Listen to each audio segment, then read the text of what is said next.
happy to report that the heat control valve is doing a fantastic job. Cold and hot works, and it goes back to cold again, so absolutely perfect. Job done as far as that goes. I'm just going to show you a bit of the drive around, because as always, if you go back into the Vortex Squid channel, you'll see me riding my bike down this road a lot, so you'll see how much it's changed in the last 10 years, which I think is fantastically interesting.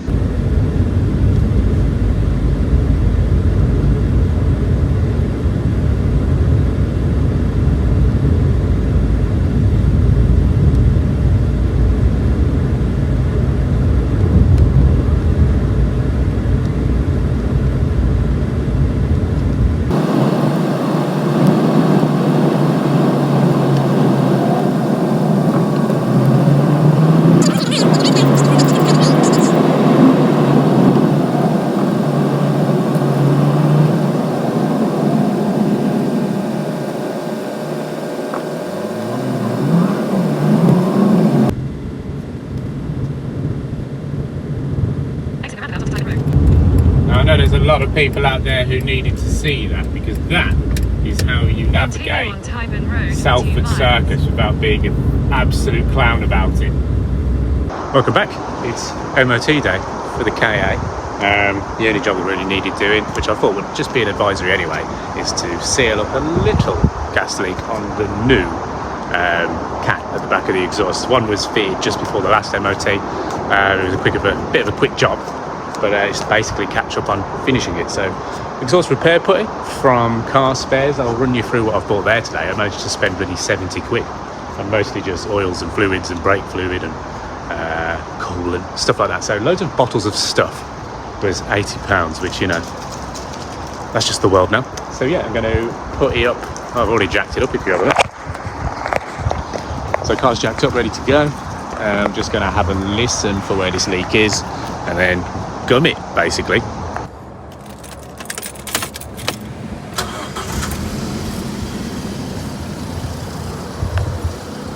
Turn left towards North Park Wow, Road, then always turn with left the onto sat nav. North Park Road.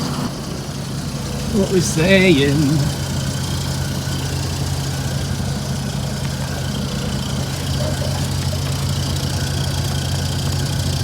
I'm not entirely sure where the problem is. I'll gum it around everything I can.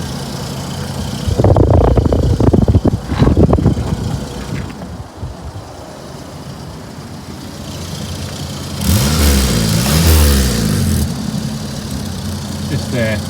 They're probably just on this joint here, so I'm just going to gum it up and see what we get. So I've got no applicator provided with the GTP02 exhaust repair putty, so we're going to go with the good old Amazon cardboard box. And yeah, literally I think the only thing I can do is gunk up the joint and let it dry. I've got about 40 minutes and then it'll be MOT time.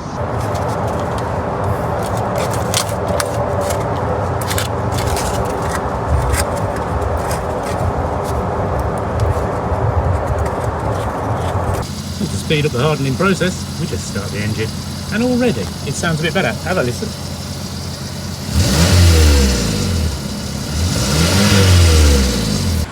Hello Tim.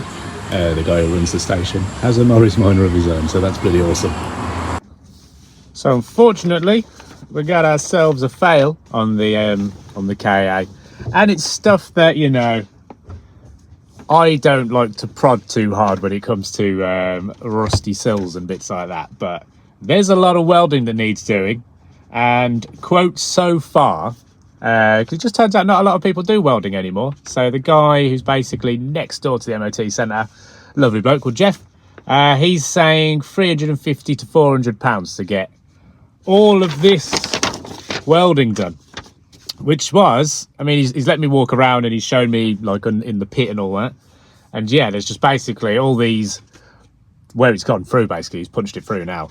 But it's where all like the seatbelt mountings are essentially, which is why it's a major fail, because, you know, not always is welding a necessary thing. But this is definitely because it's in where all your safety is. So we've got both sills across the middle, right in the middle of the doors basically, they're both gone. There's a bit on the rear arch. God, yeah, near side, rear lower. Suspension mounting, prescribed area excessively corroded. Same on the offside front lower. Same on the offside rear. What's that? Yeah, suspension component mounting, prescribed area. So it's everywhere. And to be fair, I have heard some groans and horrible noises a few months ago going over speed bumps. You could hear something's awry back there. But it's a shame because everything else mechanically and how it drives and all of its electrics, all fine. And that's all the stuff that I can really take on. I'm not a welder. I'm not a metal work specialist. I don't even have electricity in the garage. So I'd have to learn to gas weld or whatever you do. So £400 because yeah, the subframe's got to come off just to get to some of these welds. So it's a lot of work and labour. The ballpark being £400 is actually twice what I paid for the car. So to keep this running, and if you go back to the video about impossible motoring in 2024, then this comes as part of it. It's do I spend £400 to then spend £210 on the tax just to go to town for free, even though parking in town is extortionate? Or do I throw it all away, scrap the car, drag it for some spares and sell those, and then buy something sensible? Because I got a child now and could really do with some proper, a 5-door essentially, with ISOFIT baby seats and things like that keep things safe. Because currently the van is the main vehicle for driving a baby around, which, you know, it is working out fine and it's lovely, but safety is becoming a massive thing in my daddy head. So the options there are to take on the E46 BMW from my dad, because yeah, like, he doesn't really want to get rid of it. It's only going up in value. They're getting rarer. You can't find them really, especially the estates. But the problem being, it's £375 to tax. It's an automatic petrol and it drinks fuel, even though it is quite good now. It's got better, but it's not the most economical vehicle to be driving. So that's a shame. The only, oh yeah, there was a, Jesus.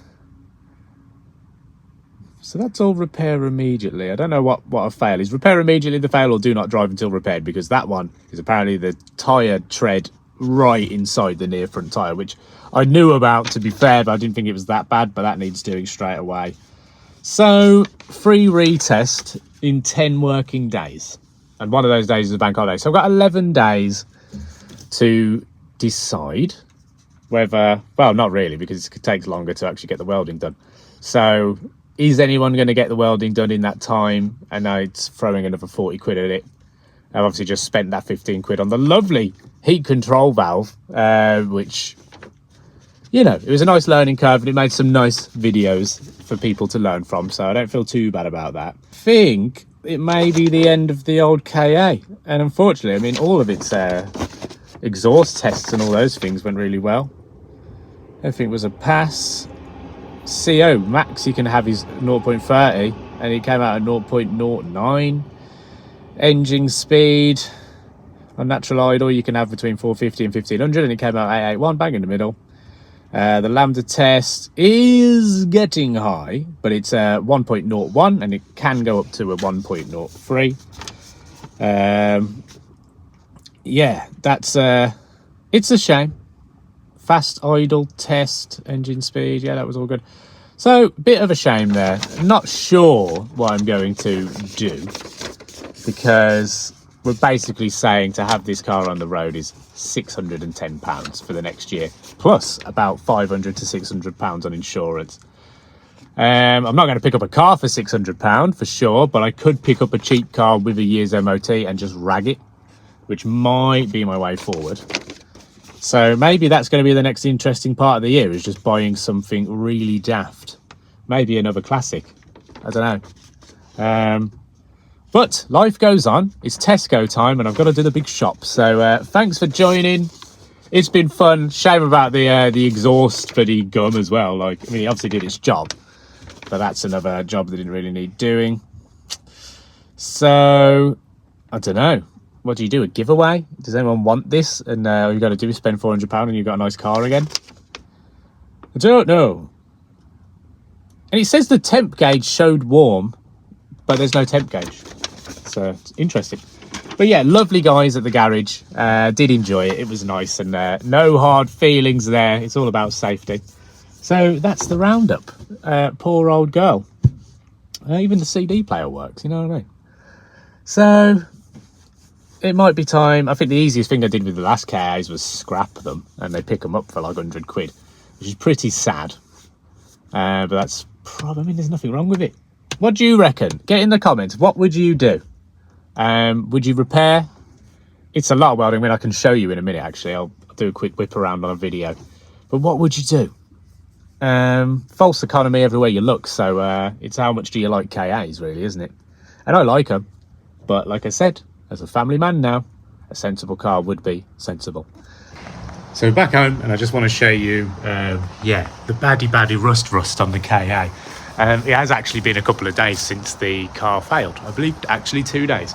And I've spent absolutely hours looking into the next move and what to buy next and when. And there's a lot to it, and I'm going to run you through this awesome little trick I've found for really honing your insurance price. Because I think I'm doing things that the public shouldn't really be privy to, because it just feels insane that I can do it. But I will show you, and I'll do a video on it. But literally, specific mileage is making all the difference. Like the difference between 4,500 miles, say that's what you want, and 4,999, which I don't think you could ask for on the phone. Yeah, it could be super specific, and there's maybe £200 sometimes in that 1 mile when you tip it over to 5,000. And all of these can be business miles. There doesn't seem to be much discrepancy once it comes to this final page where you put in this mileage for this one particular company. And I'm having a lot of fun, but I've also killed a lot of hours doing it. But anyway, I digress. I'm just going to show you the rust on the KA. I am looking at scrapping it, unfortunately, but it will be picked up for free as a runner for £179, which I think's all right, because I think I paid £200 for it anyway a year ago. Yeah, here's the damage, and then I've got another video to do, so here's this first. So essentially it was just a lot of where the safety bits are. So a lot of middle action where there may be one of the points just inside there. I mean, that's nothing he actually marked up, so let's find something he marked up with his yellow chalk, because that's always a good giveaway. But that was fine, wasn't it? He was very heavy-handed with his hammer. So all of this was kind of okay. I think there was bits in the arches which I can't see with this camera. I'm going like, cause the car was up, well, it was in a pit when he showed me all of this. But yeah, there's his yellow chalk. So all of this, and it's basically the same on the other side, which is a shame. But then looking in there, structurally, this doesn't look like it has much to do with anything. It's just a sill. And that's bizarre. Why can't I just replace the sill? Oh, it's all connected. That is sad. Because structurally, this has nothing to do with anything, is it? I don't believe. That's still solid. So yeah, when I got the master cylinder off the Morris and put it in the car, then took it out the car, I got a lot of brake fluid on the paintwork, if you can tell, but it doesn't matter because it was already buggered anyway. But yeah, the welding. So we got a decent bit behind here, which I can't really show you, so that's a shame. Oh, there's some right by one of the mount points for the suspension, so that would need doing. All of this, I don't think this one's too structurally integral, but where the seat belt mount is, just open this, which is this little rail down here, right under there is a pure hole. And I don't know if you can see, if I just push the carpet and floor down, you can see that moving in there. So that's a straight through, which, you know, there's still nice places to tack on and weld, but here, it wasn't this bad when I took it in. Obviously the MOT tester bashed it in with his forehammer. There's also a new near side front tyre that needed swapping out, which would be about 30 quid maybe. So we were looking at near £450 to get everything back and running. And for me, not quite worth it, because this isn't the most practical car for my needs. especially not even being a 5-door. So it's been a nice year. I will tat it in as a runner, and hopefully they don't just completely write it off straight away. The heating bodge worked. Well, it wasn't a bodge, it was a proper fix. Yeah, all fine, no leaks. What a bloody shame. But hey ho, yeah, you've got to give it away as a runner or they don't give you any money at all. So I can't really pilfer much from this. So it's not really the best feeling. This is going to be the second car in my lifetime that I've sent to the scrap man, which doesn't feel good, but it does feel good that I was the last person to use some certain vehicles. That's always nice and fun. But never the plan to not be able to push it onto someone else, but also never the plan to buy something that's so close to death that you don't even realise it when you purchase it in the first place. But maybe it was £200. It was very clear to me that it was on its last legs, and the whole plan was to get the last year out of it. And job succeeded, really. Maybe shouldn't have wasted the £15 on the new heater control valve. Maybe shouldn't have bought that tyre last month, and maybe shouldn't have even got the MOT because that was 40 quid I'll never get back. But the experience has been worth it. So yeah, onwards. I am still looking at saving certain things from the scrapyard, so I'm doing my bit to get my karma back in check.